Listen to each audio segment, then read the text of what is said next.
Assalamualaikum warahmatullahi wabarakatuh.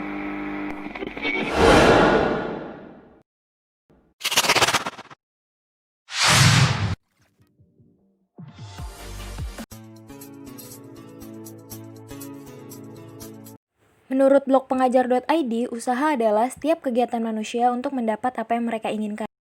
Menurut blog Ensikoblogia, jenis-jenis bidang usaha terbagi menjadi dua, yaitu bidang usaha formal dan informal. Bidang usaha formal bisa dalam bentuk PT, firma, CV, koperasi, dan sebagainya.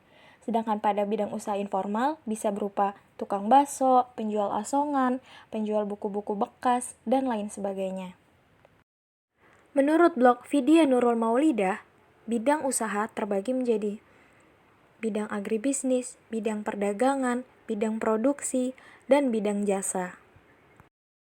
Bidang agribisnis meliputi 1. Pertanian. Pertanian merupakan suatu usaha yang bisa dilakukan dengan menanam sayur atau pepohonan. 2. Perkebunan. Perkebunan merupakan suatu usaha yang bisa dilakukan dengan menanam buah-buahan, bunga, atau tanaman hias. 3. Peternakan. Peternakan merupakan suatu usaha yang dilakukan dengan memelihara binatang dengan jumlah yang cukup banyak. 4. Perikanan. Perikanan merupakan suatu usaha yang dilakukan dengan cara memelihara bibit ikan-ikan yang akhirnya bisa menjadi besar dengan jumlah yang banyak. Bidang perdagangan terbagi menjadi dua, yaitu perdagangan besar, yaitu menggerakkan barang-barang dari produksi ke eceran. Sedangkan perdagangan kecil yaitu mata rantai terakhir dalam penjualan barang ke konsumen. Bidang produksi meliputi produksi pangan seperti menghasilkan makanan, kedua kerajinan tangan merupakan salah satu usaha yang bermodal pada keterampilan, yang ketiga konveksi, yaitu usaha yang bermodal kain biasanya dibuat kaos atau pakaian lain. Bidang jasa meliputi transportasi, keguruan, pertukangan, perbengkelan, persewaan atau seperti rental mobil.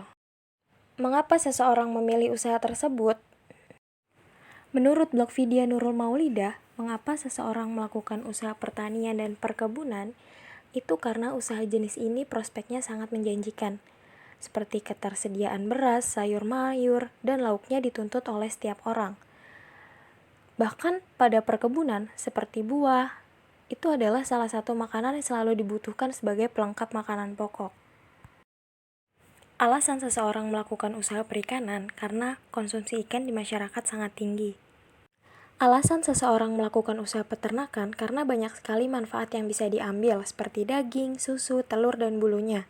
Bisa juga dimanfaatkan karena keindahan bentuk dan suaranya.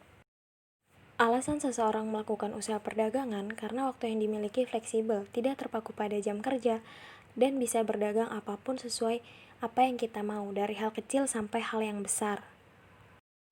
Alasan seseorang melakukan usaha bidang transportasi itu karena mobilitas penduduk mendorong sangat cepat dan kita semua sangat bergantung pada transportasi.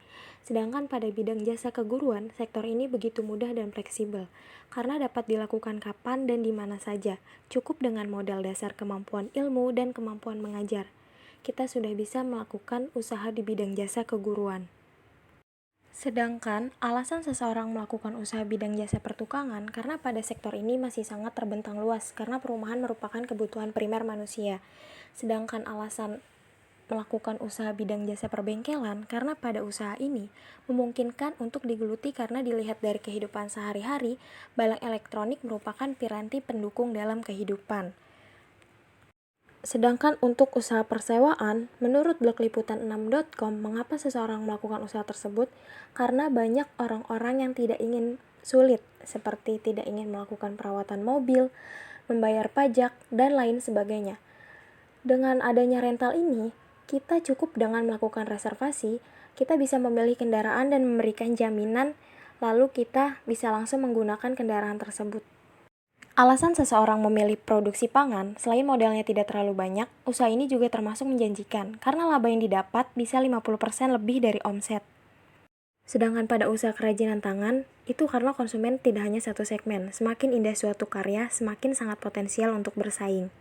Alasan seseorang melakukan usaha konveksi, mengingat semakin bertumbuhnya penduduk dari tahun ke tahun, prospek penjualan juga akan semakin tinggi. Saya rasa cukup, sekian dan terima kasih. Wassalamualaikum warahmatullahi wabarakatuh.